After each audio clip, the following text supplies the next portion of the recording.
Hello, welcome to my YouTube channel Madhuk Babu চ্যানেলে আপনাদেরকে আবারও ওয়েলকাম। আজকে ক্লাস 9 বাংলা মিডিয়ামের, ঠিক আছে? যে বাংলা মিডিয়ামের যে ক্লাস 9 এর বই আছে অঙ্ক, তার 1.3 এর আমরা 3 নাম্বার অঙ্কটা আজকে করুম এই ভিডিওতে, ঠিক আছে?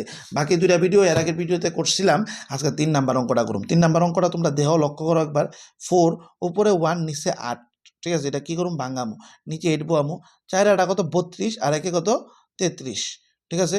এবার এটার ভাগ করুম। হ্যাঁ, দেখো 33 টাকে ভাগ করুম, 4 আটা কত? 32, তাহলে 3-এর থেকে 2 গেলে করবো 1, 3-এর থেকে 2 গেলে 1। এবার পয়েন্ট বয়ে সেটা কি করুম? একটা 0 লামামু, তাহলে 8 একে কত? 8 নাকি? এবার 10-এর থেকে 8 গেলে কত হইব? 2, পয়েন্ট আছে মানে কি একটা শূন্য বয়াইতে পারুম। তাহলে 4 আটা কত? না, 8 ওকে 8 আর 2 16, 8 দুগুণে কত? 16। এবার 10-এর থেকে 6 গেলে 4, পয়েন্ট আছে মানে একটা শূন্য লামাইতে হবে। তাহলে 4 আটা 5 আটা 40, 5 আটা কত? 40, 40। তাহলে আনসার কি আইলো? 4.125। তাহলে এটা লেখা দিবে আপনি 418 ইকুয়াল টু 4.125।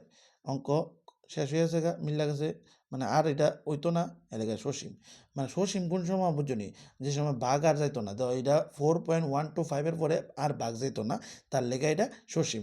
যদি বাঘ যায় তুইতে যাই তুইতে যাই তুইতে যাই তুইতে, যদি শেষ না হয় তাহলে মনে রাখবা অসীম। ঠিক আছে বন্ধুরা, তাহলে আজকের জন্য এতটুকুই।